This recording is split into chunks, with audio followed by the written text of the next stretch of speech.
The grand old concert hall was finally quiet. For hours, it had been a creature of light and sound, breathing in the rustle of fancy clothes and breathing out great waves of symphony music. Now, the last of the applause had faded.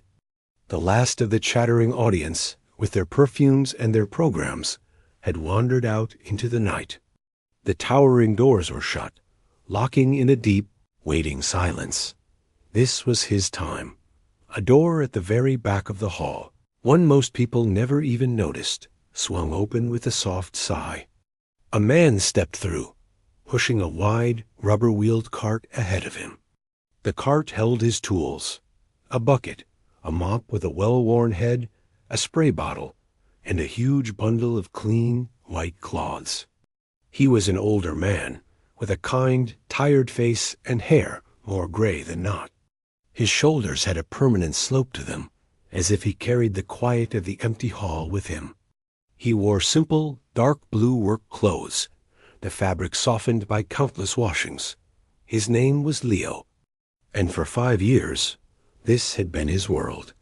He moved without hurry, his soft-soled shoes making no sound on the rich red carpet. His first job was always the same: to clean up the ghost of the evening's performance. He started in the rows of velvet seats. He picked up a forgotten scarf, silky and expensive. He gathered a few discarded programs, their pages filled with notes about composers who had been dead for centuries. He found a single lonely leather glove. He placed these lost things neatly in a small pile on the edge of the stage. People lost pieces of themselves here, distracted by the beauty upstairs in the balconies. Then came the real work. He sprayed a clean cloth and began to wipe down the armrests and the backs of the chairs. He worked methodically, row by row, his movements smooth and practiced. There was a kind of respect in the way he did it. This wasn't just cleaning. It was a ritual.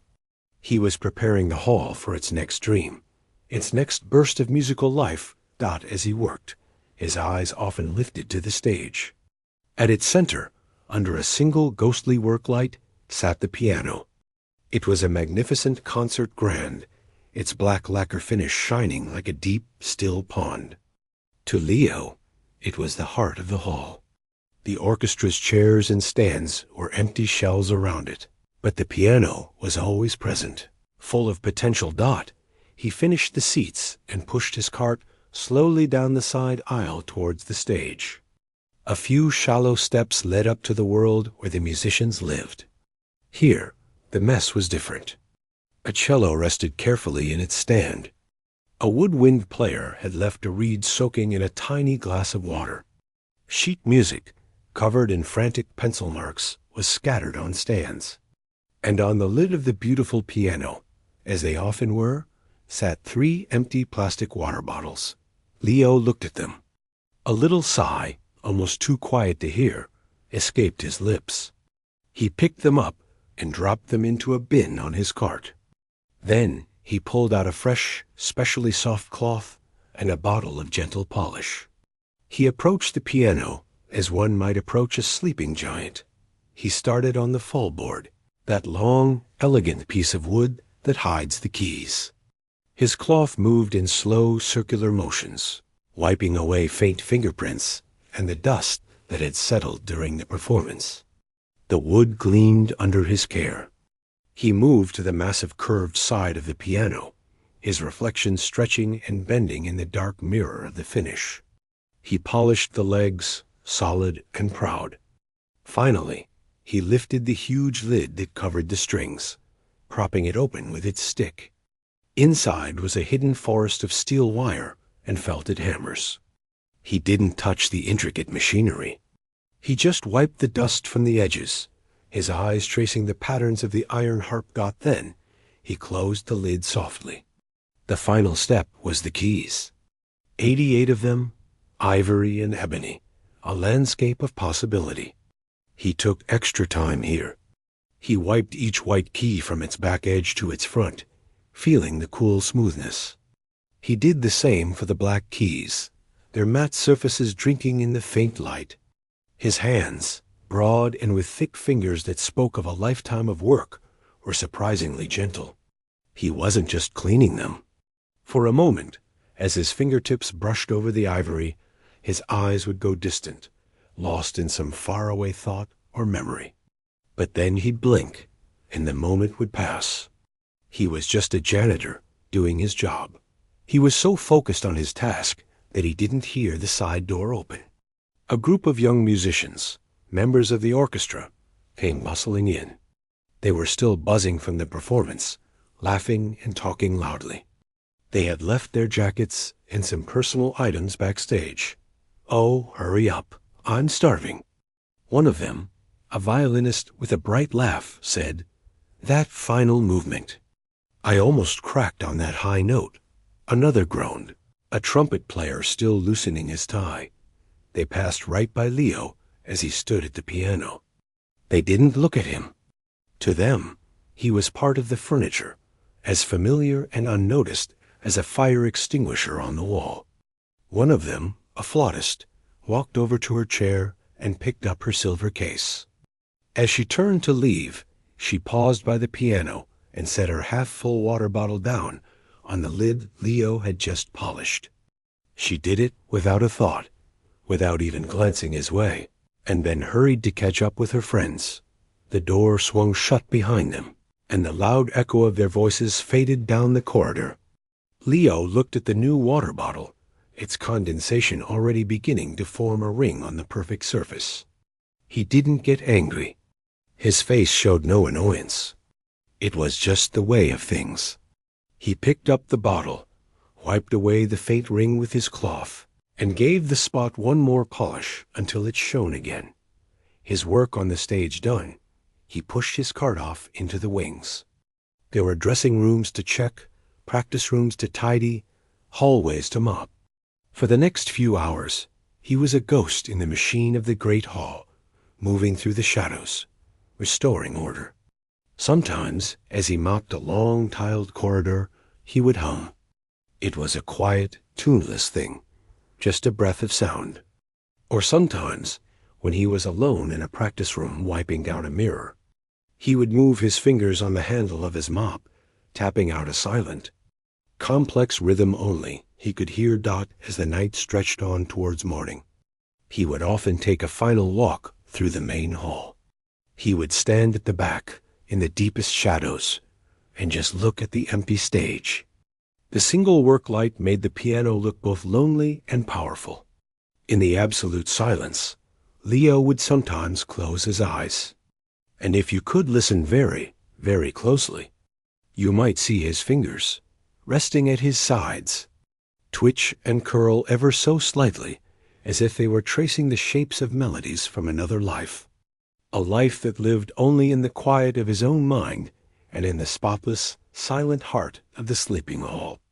Then he would turn off the last light, and leave the darkness to its dreams. The night had been a triumph.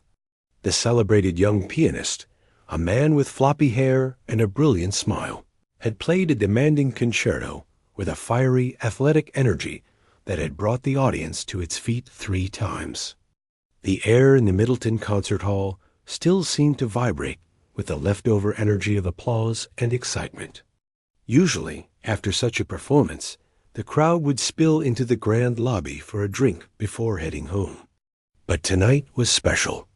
A wealthy donor, a man who loved the arts almost as much as he loved people knowing he supported them, had arranged for an exclusive after-party. And not in the lobby.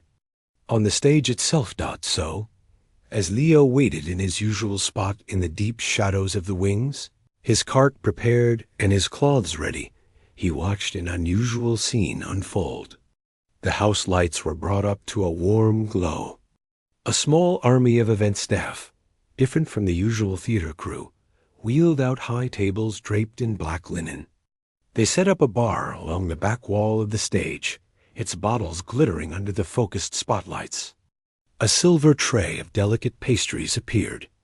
The transformation from a sacred space of music to a fancy cocktail lounge felt strange, almost disrespectful to Leo, but he was in no position to object. He was a piece of the scenery, and scenery doesn't have opinions. Soon, the chosen guests began to filter in. The men were in sharp tuxedos, the women in shimmering gowns that caught the light. Their laughter was loud and loose, fueled by the success of the evening and the champagne that was now flowing freely. The star pianist was at the center of a buzzing crowd, accepting handshakes and lavish praise with a practiced nod. The conductor, an older man with a kind but weary face, moved through the group with a polite smile. Leo shrank back further into the darkness. This part of his routine was delayed, but it was also familiar. He would wait. He had become an expert at waiting. He leaned against a tall, heavy amplifier, his eyes on the beautiful piano. It looked oddly out of place now, a solemn guest at a frivolous party. Someone had placed a champagne flute on its closed lid. A faint ache, a quiet sadness he always pushed down, settled in Leo's chest. The party grew louder. A man with a booming voice, the donor who had paid for all of this, was holding court. He was a large man, used to being listened to. His laughter was like a drumbeat over the chatter. As he regaled a circle of listeners with a story, his eyes, scanning the room, happened to land on the dark wings. They saw the shape of a man, standing patiently with his cleaning cart. An idea, the kind that seems hilarious when you've had a few drinks, sparked in the donor's mind.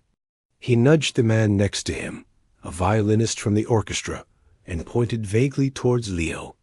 "Look at that," the donor said, his voice carrying. "The real hardest worker of the night. Stuck waiting in the dark while we have all the fun." A few people in his circle turned and looked. They saw the janitor, his head slightly bowed, and offered polite, slightly pitying smiles. The donor, feeling a wave of magnanimous mischief, raised his voice a little more. "Must be a music lover, hey? Hiding back there, soaking it all in." He took a sip of his champagne. "I tell you what," he announced, as if proposing a grand toast. "Let's give the man a closer look. A front row seat to the after-party." Leo heard the voice. He knew, with a sinking feeling, that it was directed at him. He wished he could disappear into the brick wall behind him. The stage manager, a thin, sharp-faced woman who was always rushing and clicking her heels, appeared at the donor's elbow. She was fiercely protective of the hall's operations, but even more protective of its biggest donors. Her name was Mrs. Finch, and she ruled backstage with a nervous iron fist. "What can I do for you?" she asked the donor, her voice sweet. "Your man back there," the donor said, waving his glass toward Leo. "Let's bring him out. Let him have a moment in the spotlight. Maybe he can play us a little tune." He laughed, and a ripple of laughter followed from his group. It wasn't mean-spirited, not exactly. It was the careless laughter of people who were amused by a novelty. Mrs. Finch's smile tightened. She glanced at Leo, a flicker of irritation in her eyes. He was disrupting the flow of her event. "Oh, I don't know," she said lightly. "He's just here to clean up after. Come on." The donor boomed, encouraged by the attention. "It'll be a hoot. A bit of fun for the workers. My treat." The star pianist, overhearing, gave a bemused shrug. It was all a silly game to him. Other guests were now looking, curious about the commotion. Mrs. Finch felt trapped. Denying the donor was bad for business. And really, what was the harm? It would be a quick, funny moment. Then they could get back to their party. She made a decision. She walked briskly to the edge of the stage, her heels tapping, and peered into the shadows. "You," she said, her voice losing its social sweetness and turning back to its usual efficient tone. "Come out here for a moment." Leo didn't move at first. Every instinct told him to stay hidden. "Come on, don't be shy," Mrs. Finch said, a note of impatience creeping in. She gestured sharply with her hand. "The gentleman has requested you." Slowly, Leo pushed his cart forward a few feet, emerging from the deep shadow into the soft light at the side of the stage. He felt 100 eyes land on him. He looked older under the lights, his work clothes simple and faded against the sea of silk and black tie. He kept his eyes down, fixed on the wheels of his cart. "There he is," the donor announced, as if introducing a rare animal. "The keeper of the keys. Well, the cleaner of them. Anyway." More laughter. Mrs. Finch forced a chuckle. "Go on, then," she said to Leo, her voice low but clear. "The nice man wants a show. Give them a little something." She didn't say a little laugh, but the meaning hung in the air. Her eyes said it all. Play along. Get this over with. A quiet hush fell over the section of the party closest to the scene. This was an unexpected diversion. The donor, beaming, spread his arms wide. "The stage is yours, maestro. Show us what you've got. What's your favorite? Chopsticks? Heart and soul?" A titter of anticipation ran through the crowd. They were ready for a moment of awkward, good-natured humor. They expected fumbling hands, maybe a jangling, discordant chord. It would be a story to tell tomorrow. The night they let the janitor try the concert grand. Leo stood perfectly still. He looked from Mrs. Finch's expectant, slightly annoyed face to the donor's flushed, grinning one, to the sea of amused, waiting guests. He then turned his head and looked at the piano. It sat there, silent and grand, the champagne glass still perched on its lid like a crown on a king who was being mocked. For a long, aching second, he seemed to consider just shaking his head and walking away, back into the dark. He could bear the laughter. He was used to being invisible. Being a joke was just another form of it.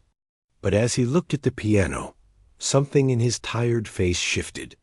A deep, quiet sadness seemed to settle and then harden into something else. Something resolved. He didn't look at the people anymore. He only looked at the instrument. Slowly, deliberately, he let go of the handle of his cleaning cart. He took a small step forward, then another. His soft shoes made no sound on the wooden stage. He walked past the grinning donor, past the watchful Mrs. Finch, past the tables of champagne flutes. His path was straight and steady, aimed right at the center of the stage, at the bench of the great piano. The laughter had died down, replaced by a curious, watchful silence. This was taking longer than they'd expected. This wasn't the rushed, flustered scamper they had imagined. This was a slow, solemn walk. The donor's smile wavered just a bit, confused by the lack of comedy. Leo reached the piano. First, with a hand that was completely steady, he picked up the champagne glass from its lid. He didn't dump it out angrily. He simply turned and placed it carefully, without a sound, on a nearby high table. Then he turned back. He stood before the bench. He did not sit down immediately. He reached out, and with a touch so gentle it was almost a caress, he brushed his fingertips across the closed fallboard. It was the same gesture he used every night with his polishing cloth. But this was different. This wasn't cleaning. This was greeting. Then he sat down. He didn't adjust the bench with frantic, comical squeaks. He moved it an inch just so, with a calm certainty. He sat up straight, and as he did, the years seemed to fall from his shoulders. The weary slump was gone. His back was erect, poised, but not stiff. It was the posture of someone who had sat here 1,000 times before, in a different life. He lifted the fallboard, revealing the endless river of white and black keys. The soft light from above gleamed on the ivory. The crowd was utterly silent now. The playful mood was gone. This strange, quiet man was not behaving like a joke. He was behaving like a performer. A few people exchanged puzzled glances. The star pianist leaned forward, his brows slightly furrowed. The conductor, who had been half listening from near the bar, now turned fully, his glass forgotten in his hand. Leo placed his hands in his lap for a moment. He closed his eyes. He took one deep, slow breath, filling his lungs. In that breath, he seemed to draw in all the noise, all the laughter, all the careless energy of the party, and let it settle. When he opened his eyes, they were focused on a point far beyond the walls of the hall, in a distant world of memory and sound. Then he raised his hands. Those broad, thick-fingered hands, marked by years of labor, hovered over the keys. They did not look clumsy. They looked powerful. They looked. The first sound was not a single note, but a chord.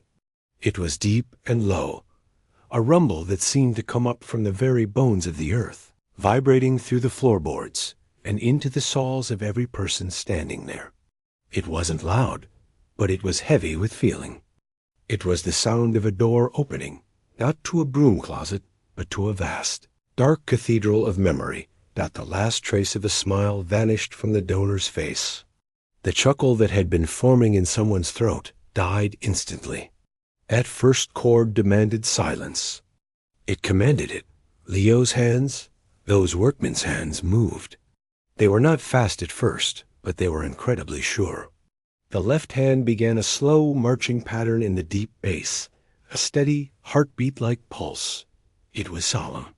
It was a procession. Then his right hand joined. It sang a melody over the top, a line of such profound and aching sadness that it made the air feel thin. This was not chopsticks. This was not a party trick. This was a storm of emotion, given shape in sound.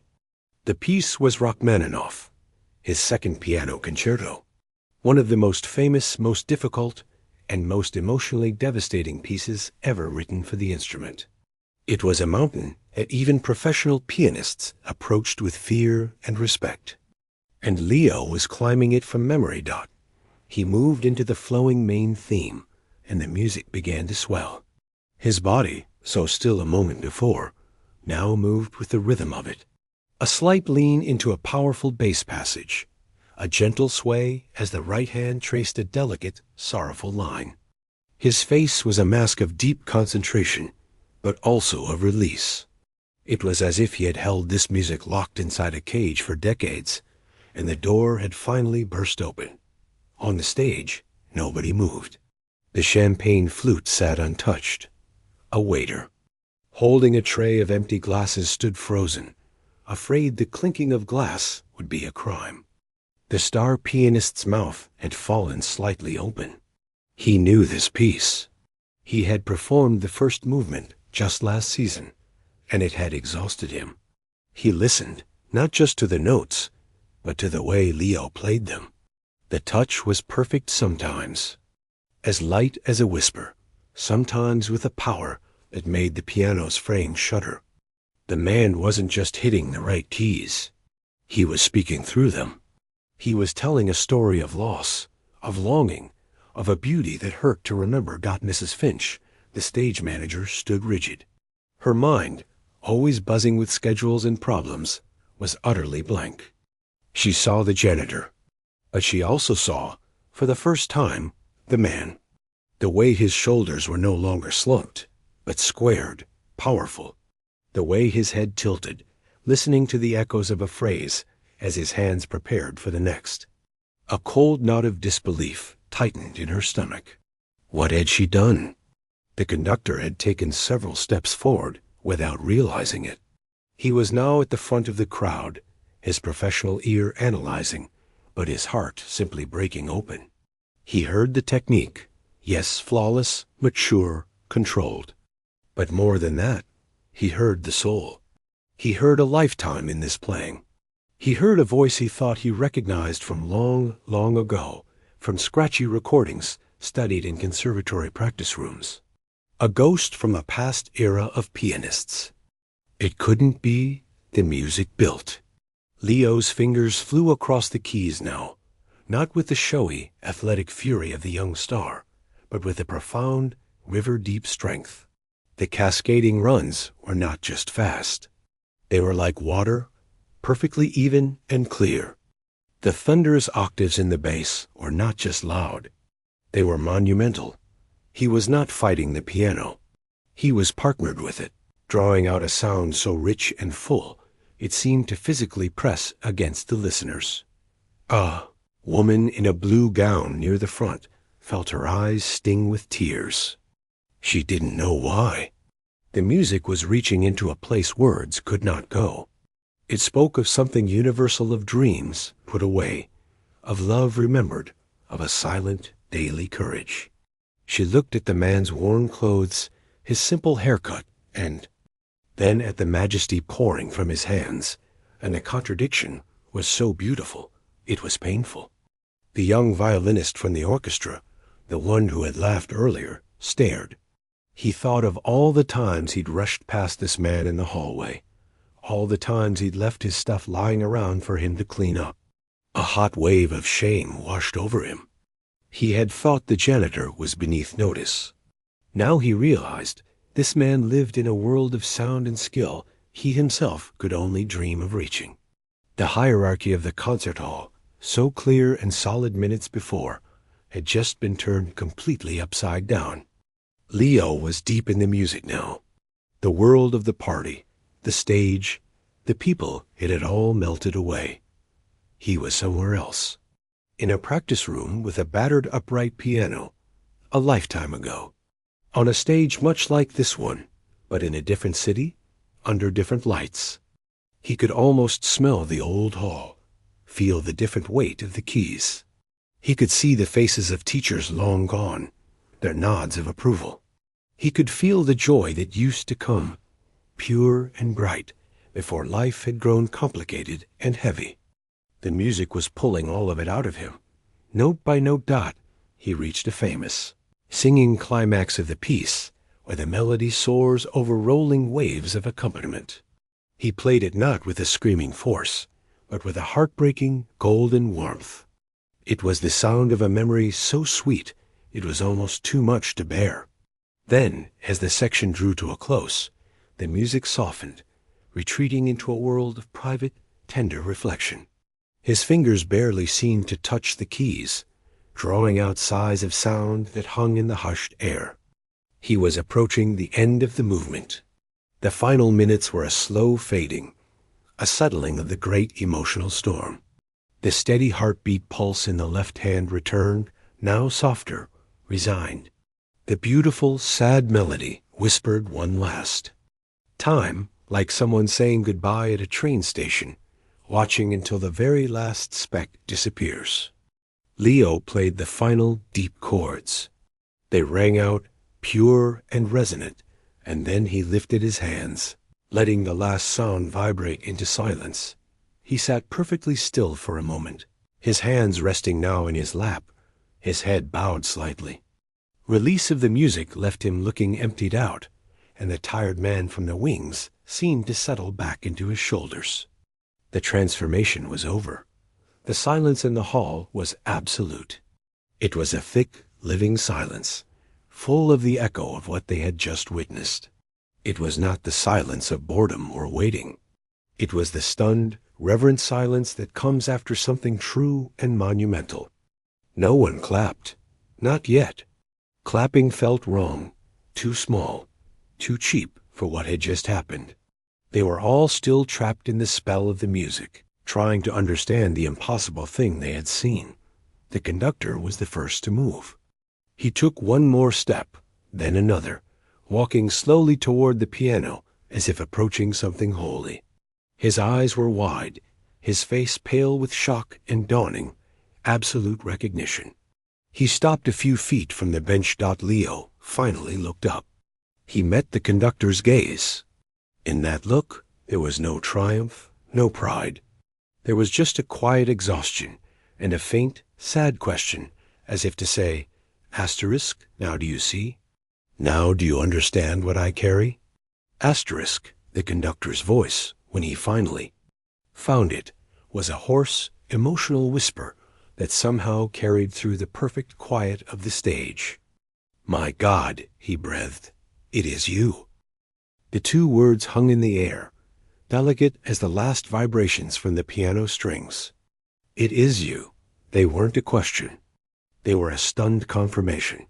Cold from the depths of memory. Leo, still seated at the piano, didn't deny it. He simply gave the conductor the smallest, saddest nod a person could give. It was a nod that carried the weight of years of silence. The spell of quiet broke, not with a noise, but with emotion. From the back of the crowd, someone began to clap. It was a single person, clapping slowly, deliberately. Clap, clap, clap. It was the young violinist, his face streaked with silent tears he hadn't even felt coming. Then, the woman in the blue gown joined, her hands coming together as if in prayer. Then another, and another. It wasn't the wild, cheering applause that had followed the young star's performance earlier that night.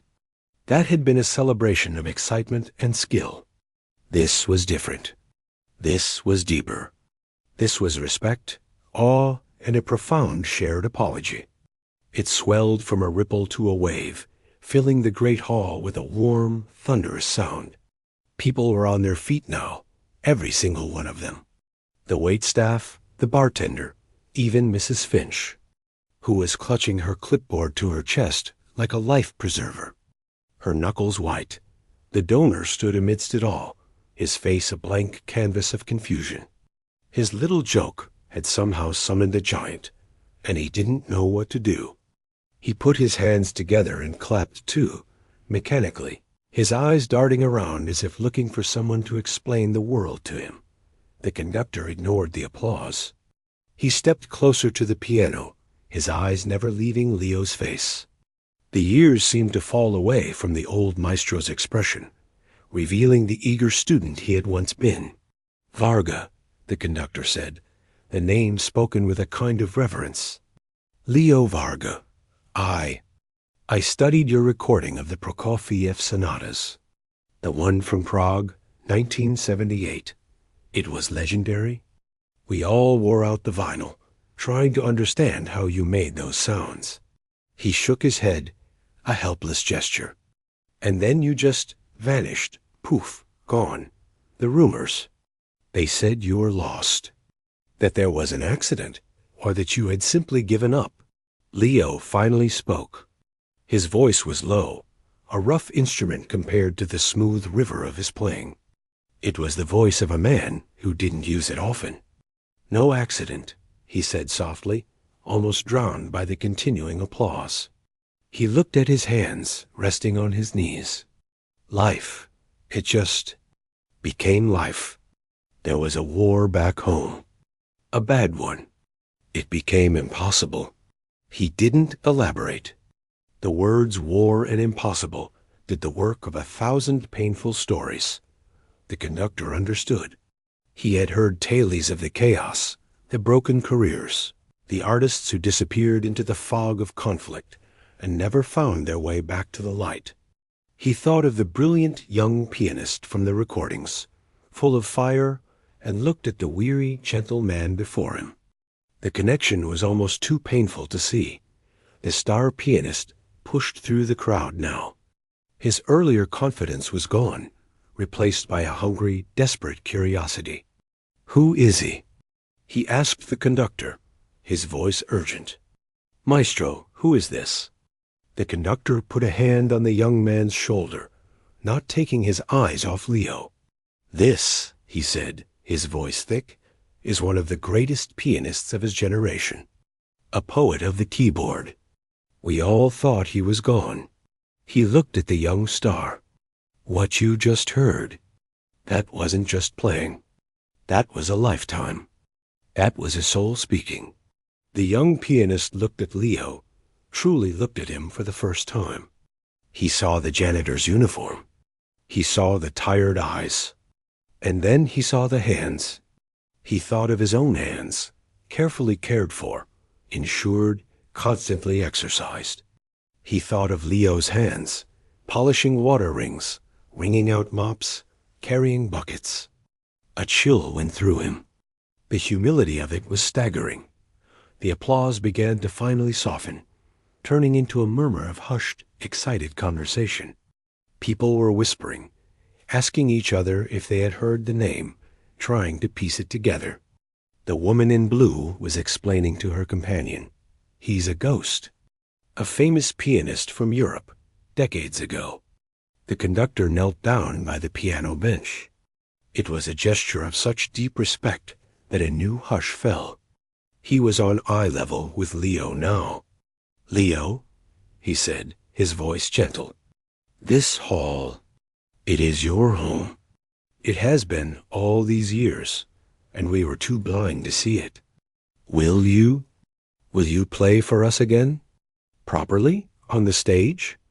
Leo looked around. He saw all the faces staring at him, full of wonder and questions. He saw the glittering party that now felt like a strange dream. He saw his cleaning cart, still waiting patiently in the wings. That was his real world.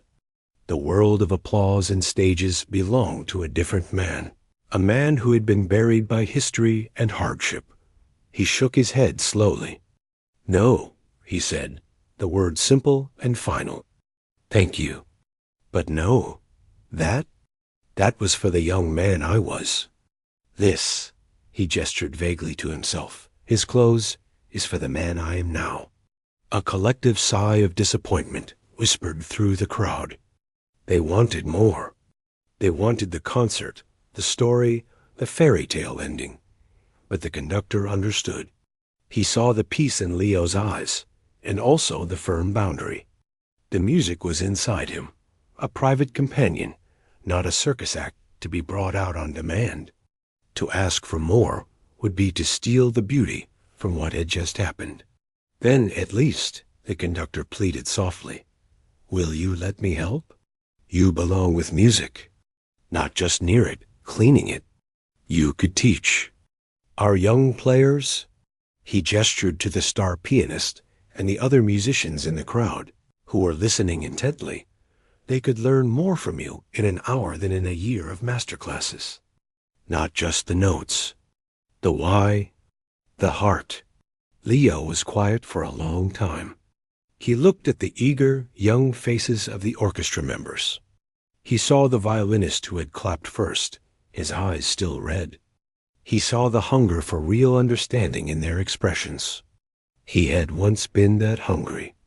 The idea of being useful in that way, of passing on not just technique, but the soul of the music, that felt different than performing.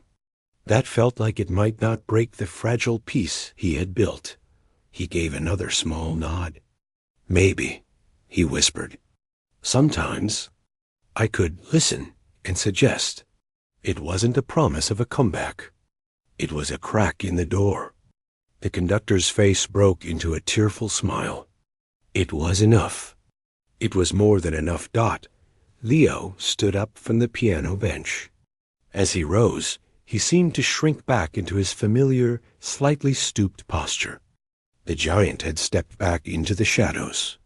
He reached out and, with the same gentle care as always, closed the fallboard over the keys. Locking the music away, he turned and walked slowly back toward his cleaning cart. The crowd parted for him like a sea, every eye following him. No one laughed now. No one looked through him. They looked at him with a reverence usually reserved for saints and kings. He picked up the handle of his cart. He gave one last, slow look around the stage, at the stunned party guests, at the emotional conductor, at the glorious piano he had just brought to life. His eyes held a universe of stories no one would ever fully know. Then he pushed the cart forward, its wheels squeaking softly on the wooden floor. He moved past the tables of half-finished champagne, past the forgotten trays of food, and disappeared into the dark sanctuary of the wings. The stage was left in a breathless silence once more. But it was a different kind of silence than before. It was no longer empty. It was full of the echo of a miracle. The glittering party was over. The real performance, the one they would all remember for the rest of their lives, had just walked quietly off stage, back to his work. The story, of course, did not stay in the hall. It was too good, too magical. It flew out with the guests on their phones. A modern-day fairy tale. The Janitor Maestro, the headlines read. Lost genius found mopping floors. News crews wanted interviews. Talk shows offered huge fees. A famous talent scout even left his card at the security desk. Leo took the card, looked at it for a long moment, and then used it to scrape a bit of dried gum off the underside of a seat. He never called the number. He did not become a star again. The world wanted a dramatic second act, a grand return to the stage. Leo wanted peace. He had given his one unplanned performance, and that was enough for the public part of his soul. He still lived in his small, tidy apartment with its simple furniture and his one prized possession, a well-kept but old upright piano that sat in the corner by the window. He still woke early, but things at the Middleton Concert Hall were forever different. He still worked as the night janitor. That was non-negotiable for him. The work was honest. It grounded him. It was his meditation. But now, when he pushed his cart through the silent halls, people did not look through him.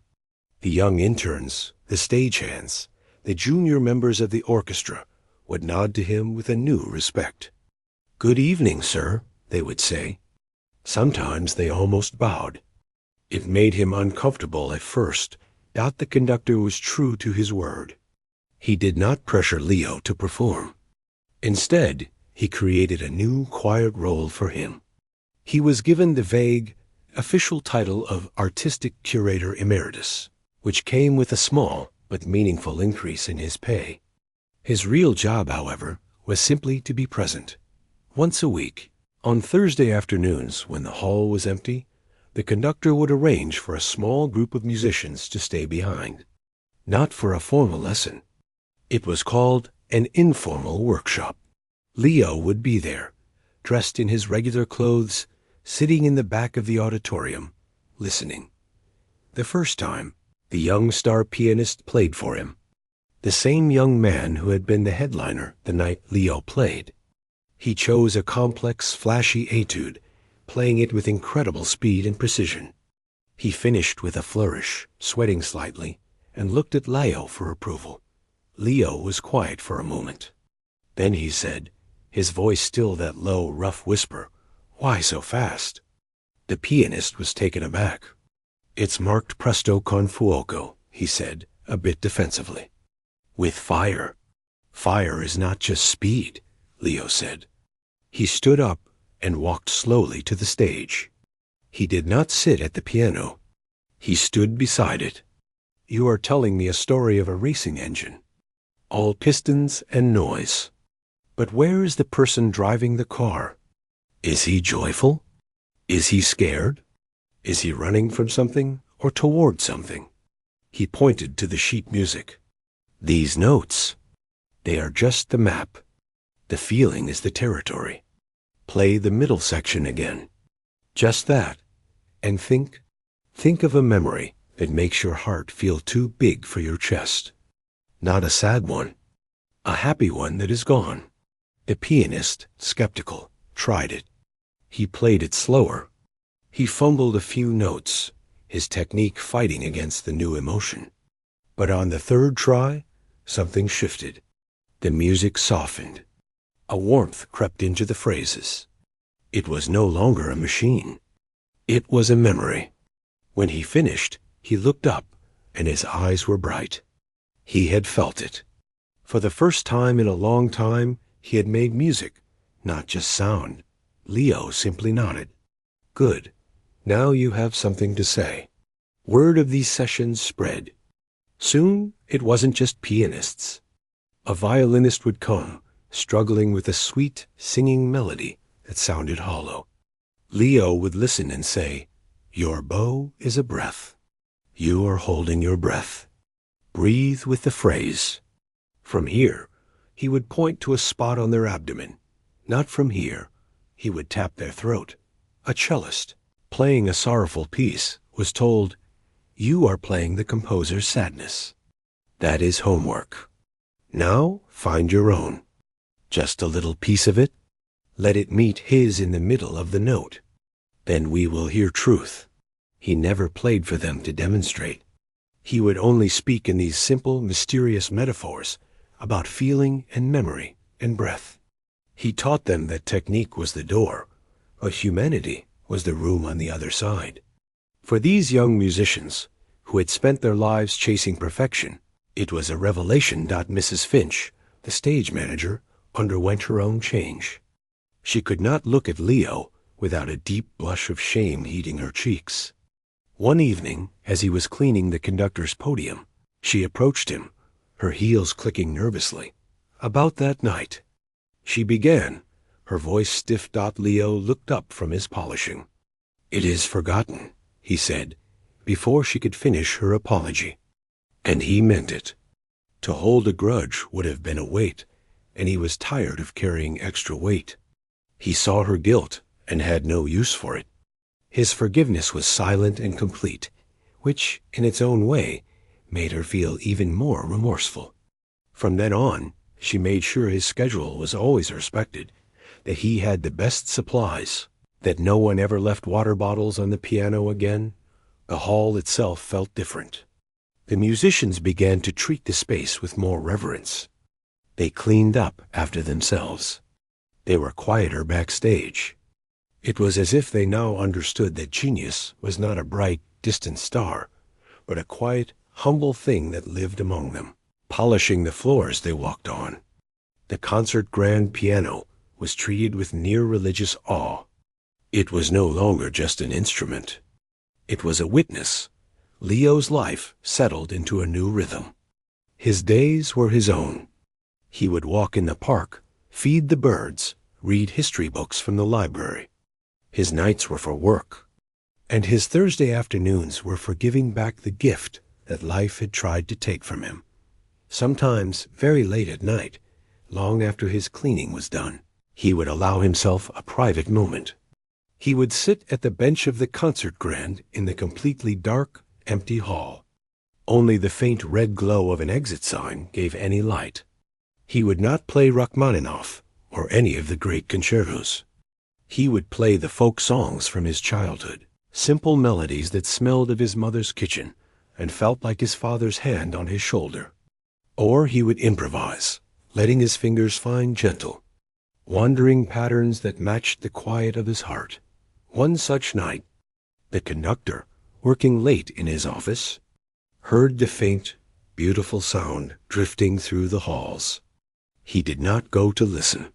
He simply stopped what he was doing, a smile touching his lips, and let the ghostly music be a private gift for the sleeping building. He understood that this was Leo's true performance for no audience, for no applause, for the sheer, sacred love of the sound itself. The fairy tale the world wanted had a different ending.